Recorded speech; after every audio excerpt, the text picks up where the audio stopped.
Modern AI servers generate a lot of heat, but the industry is ready with revolutionary technologies like immersion cooling.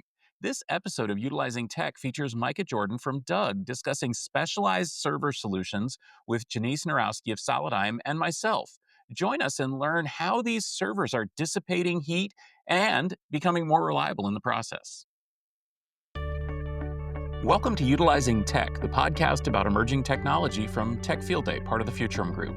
This season is presented by Solidigm and focuses on AI at the edge and related technologies. And today's episode is especially talking about AI at the edge, as you will soon hear. I'm your host, Stephen Foskett, organizer of the Tech Field Day event series, and joining me today from Solidigm as my co-host is the fabulous Janice Narowski. Welcome to the show. Thank you, Stephen. It's great to be back. Appreciate that intro. It's great to have you. This has been a lot of fun talking to various companies. And of course, it's always fun to nerd out with the latest technology. And that's just what we're going to do today. We're talking some pretty cool cooling technology, aren't we? Very cool. This is going to be literally and maybe figuratively the coolest episode we've done. We'll see. Well, I guess with that introduction, let's dive in. Do you want to introduce our guest today? I would love to. I am so excited about Micah Jordan, who is joining us from Down Under Geo. Micah, welcome to this program today. Thank you. I appreciate the invite and welcome here. Yeah, as you said, my name is Mike. I'm the account executive here at Doug Technologies, and really excited to be here and chat a little bit about cooling. So you guys are doing something very, very cool. Now, you're not just blowing a bunch of air at these things. You're cooling these servers in a special way. Tell us a little bit more about it. That's right. I feel like I need to push my glasses up for this bit. Um, So I'm going to geek out a little with you and tell you a little bit how immersion works. Um, we are using immersion cooling to cool all of your high performance compute, GPUs, AI, right? So your standard data center, the way it works, they have them in racks. They're air cooled via crack or crawl units, hot and cold aisles. We take those racks, lay them down on their back, and then fill them up kind of like a bathtub with a dielectric hydrocarbon fluid. Um, that fluid pulls the heat away from the servers and then expresses it out via kind of like a car radiator. They're called fluid control modules, which then either pulls the heat out and expresses it with a chiller or adiabatic or dry cooler. So it's a much more efficient method of cooling your IT hardware and something we've been using for decades. So we're talking a lot about, we just jumped right in and started talking about the cooling, right? But tell us, Micah, a little bit more about the overall solution. Obviously, Down Under Geo creates some very fascinating technologies, but this one is very, very different and unique. So as you mentioned, lots of cooling capability, which is terrific. But tell us a little bit more about the overall container and what's inside. Well, so a little background information. Doug was built on a simple idea: find smarter ways to solve really tough geoscience problems. Right? We're called Down Under Geo because that's where we started, was in geosciences. So when we started back in 2003, we didn't really have a lot of money, just a lot of really big ideas and the drive to get things done. So that meant we had to stay very agile, invent our own technologies from the ground up, including um, very energy efficient and immersion cooling systems.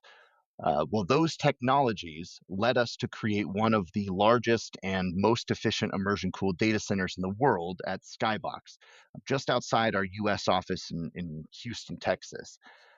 So we've been running Skybox now as an immersion cooling data center at scale for well over a decade.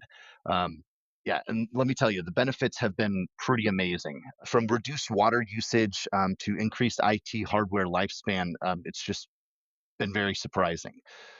So when we would show that location off to customers, they started telling us, you should sell this. And that's what we did. Doug Nomad is built on that idea of immersion cooling efficiency at the edge. So you can put HPC AI anywhere you need it.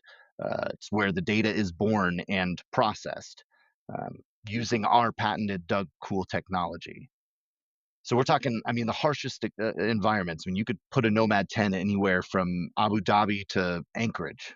You know, The benefit here, as you said, is that with immersion cooling, it's not just cooling like one spot or one component. It's cooling the entire system, right? And so essentially, rather than having this sort of, hot and cool and lots of fans and lots of air guides and all that kind of stuff, you're just pulling the heat out of the entire server.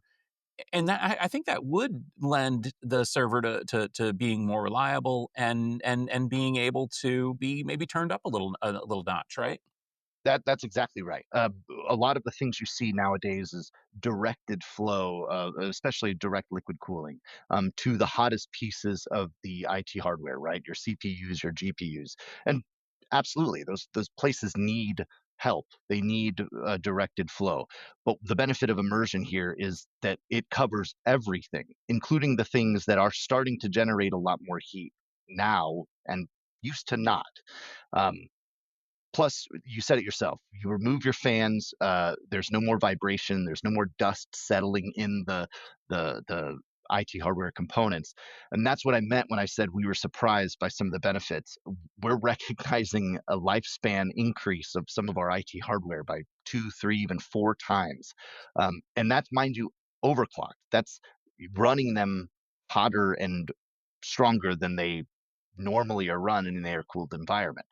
Um, so pretty surprising and remarkable benefits. So, a lot of edge computing today is driven by mission critical workloads.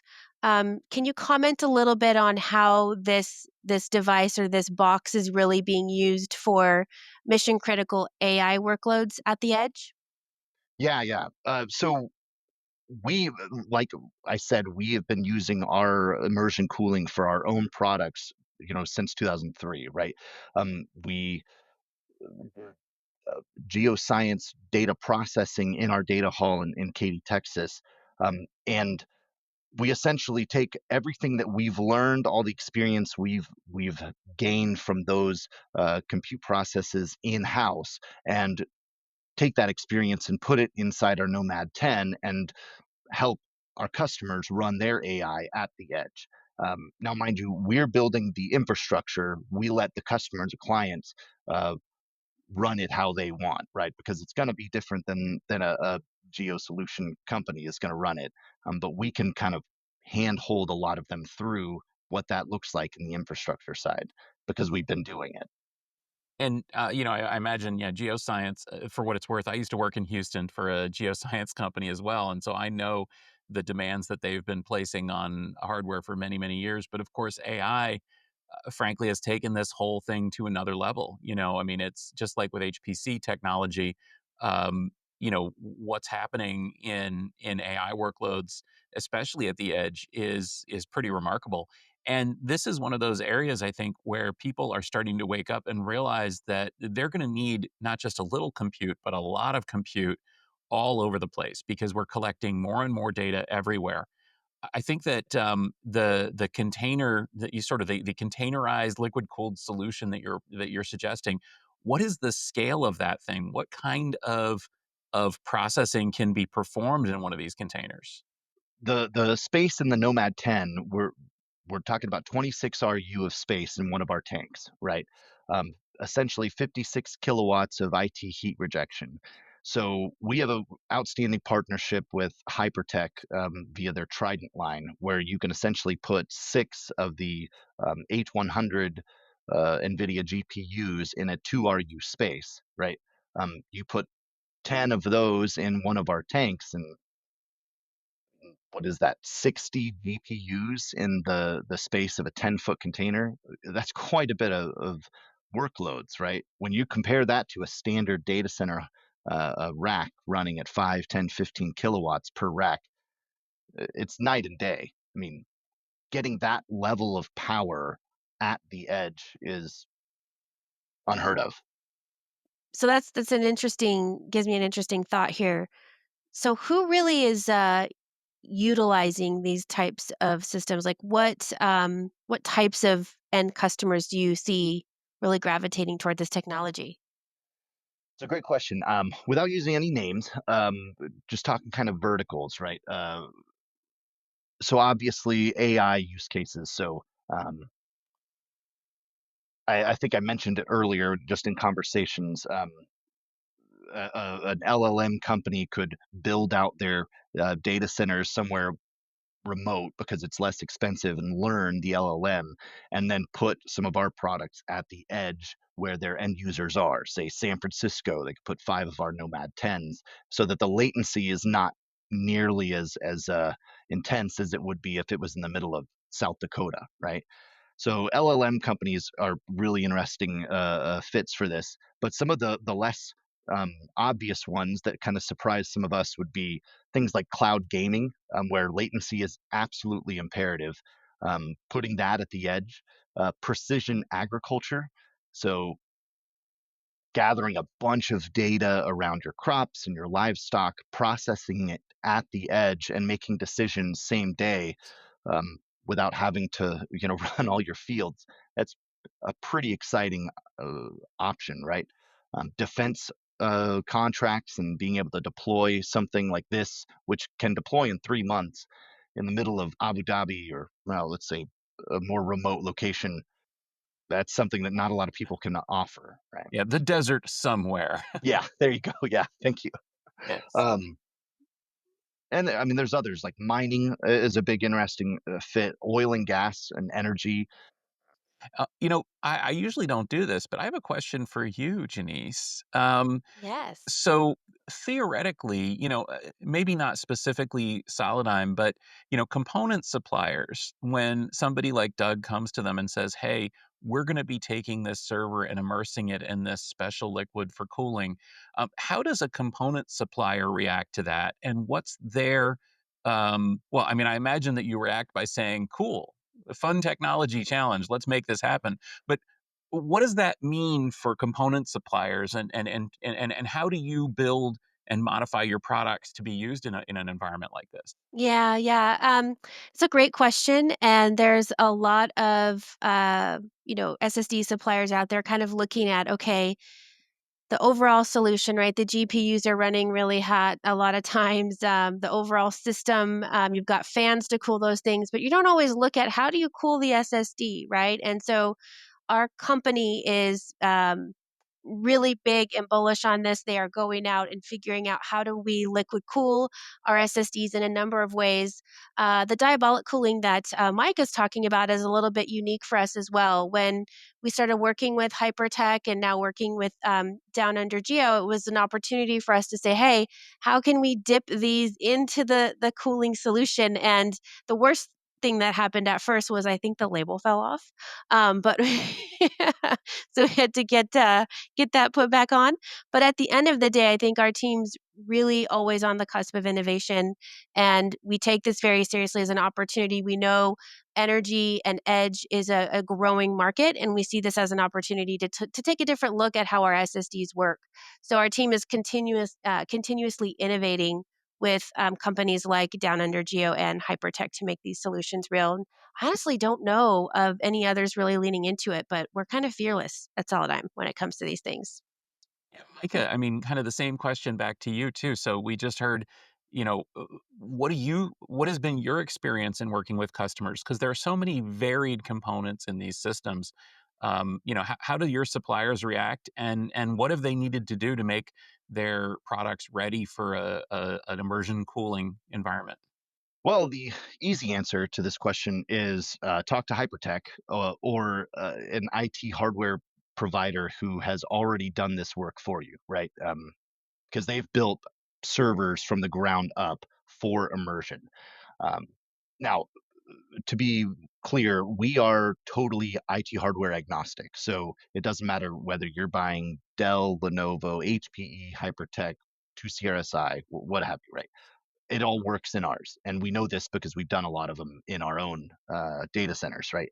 Um, but some of the steps that what Hypertech takes and say Dell through Unicom takes is They remove the fans first off. They remove the um, thermal paste on the processors and replace it with indium foil. And then some of the cables that connect different things need to be replaced if they have PVC in the casing, because that PVC does break down in some of the dielectric fluids, and it'll just get really brittle. So yeah, those are kind of some of the steps. And then I think in BIOS, you need to go into the BIOS and say like, hey, don't freak out, you don't have a fan running, right? I um, imagine you would, because I think most of these servers would be like, "Ah, no Yeah, fan. exactly. I know. What's happening?" So it's definitely we're in the stage, like literally the cutting edge of moving, shifting this entire industry towards a more efficient means of heat rejection because air just can't keep up with what's being put out by the likes of NVIDIA, AMD, and Intel. You know? So so Micah, where I'm gonna take it back for a second because I'm just really interested in the use cases. I kind of keep coming back to this, but what's the most interesting place that you guys have deployed this? Can you share that?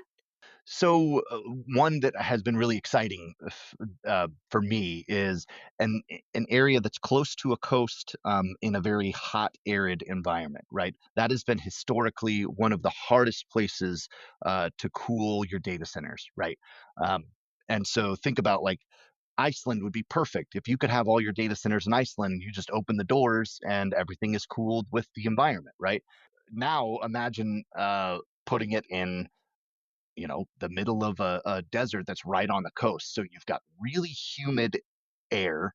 You have very hot temperatures that don't really get below uh, 70 degrees, right?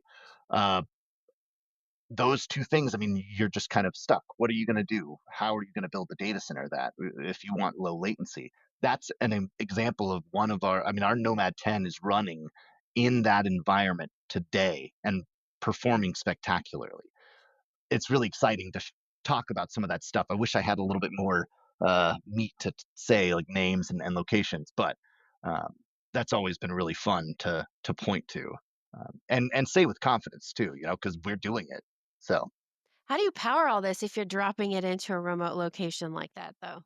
yeah, yeah. So there's a lot of ways. If you want to be entirely green, there are some companies who have very remote deployable solar setups that kind of fold up into like a 40-foot container shaped thing. You also have like portable wind. Uh, those are really green solutions.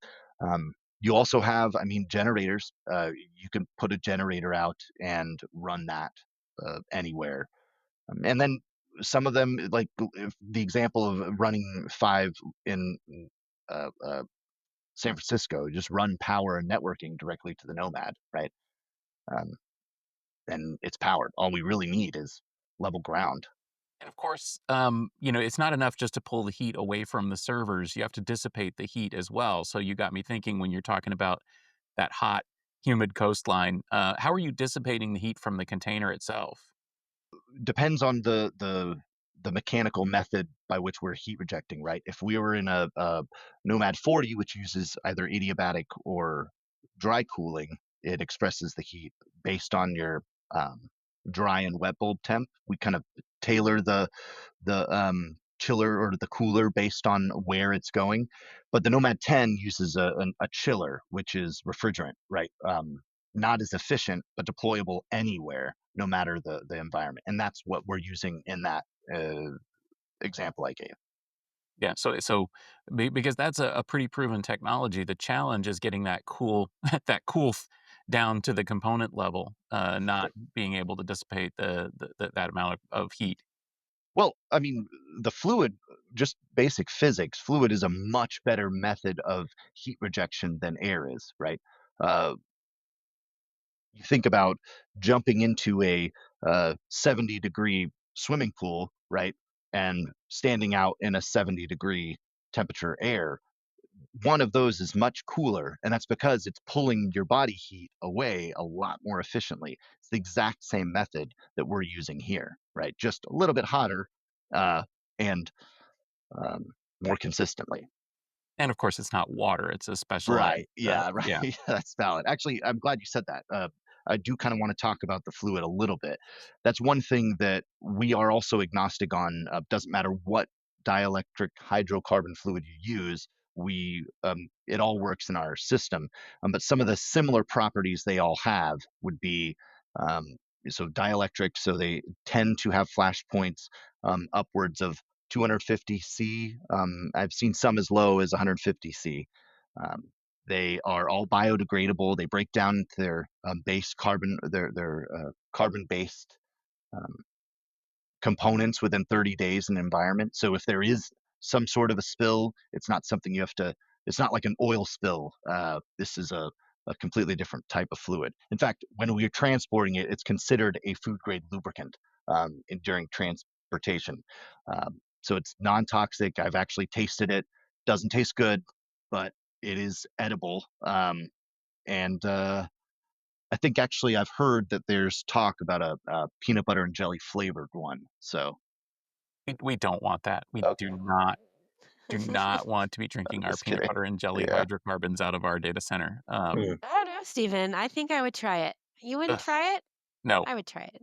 It's funny though because you go to these HPC shows and you see companies like yours on display, and right next to them are some of the big names in industrial chemicals, and and I think people are scratching their heads like, why is the company that I buy gasoline from at the supercomputing show? And this is the answer, right? Yep, that's right. That's exactly right. These fluids that are being produced by them are pretty remarkable. And mind you, they have been around for decades. Some of this fluid, similar fluids, are used in your transformers, and they're right around you right now. They're the same types of dielectric fluid used there. They are tailored a bit more for the data center market and made specific, but they're not anything new and cutting edge in that respect. They're tried and true, and it's perfect for this use case. Yeah, because we've been seeing immersion cooling in computing, in high performance computing, and specialized approaches for a long time. I guess just sort of to sum up, I mean, the interesting thing here is that you're taking this tried and true technology, but that you're deploying it specifically for challenging applications and specifically at the edge, which again, I think a lot of people might say, whoa, whoa, whoa, you're taking this stuff out into these challenging environments. But in many ways, these things are better at the edge than conventional solutions, right? That's exactly right. I mean, think about your entire infrastructure is insulated by this fluid, right? There's no more dust concerns. There's no vibrations. It's lasting longer. And this is expensive hardware. This is the kind of stuff you want to protect. And that's what this does exactly. So even though it might be a little scary to people to think about, it's not like you're dipping your server in water. It's proven technology, and yeah, I think that the fact that it's insulated from shocks, thermal shocks, physical shocks, and so on, I think is another thing that people might not consider, but that could be pretty valuable. Well, it's incredible stuff. Will we see you at some of these future shows? Where can we get I don't want to say get our hands on it because frankly, I don't want to Yeah. stick my hands in there, but Well, you can. I mean, you good. have the softest hands in the data center world. It's really good fluid. I know I do. So where are we going to see you? Where Yeah. can we run into this solution? So you can actually come and see the Nomad 10 fully kitted out at the Yada conference in a few months in Vegas. I think it's September 8th. We'll have our Nomad 10 there showing it off in a booth, and our CIO will be speaking at that conference as well. So, um, really interesting conference created by some of the creators of Data Center Dynamics. I think George Rocket is his name. So come check us out there in Vegas in September. And of course, Vegas in September is a hot environment that you could deploy one of these things. It is absolutely, yeah. It most certainly is. How about you, Janice? I mean, we'll be all over. Where are we going to see us next? Yes, we might see us at the Yada conference as well, but certainly Dell Technologies World. We'll be at Flash Memory Summit. We'll be at the Open Compute Summit as well. So we'll be in a lot of places. We go everywhere, but we might show up with Micah and his team in a couple more occasions. So stay tuned.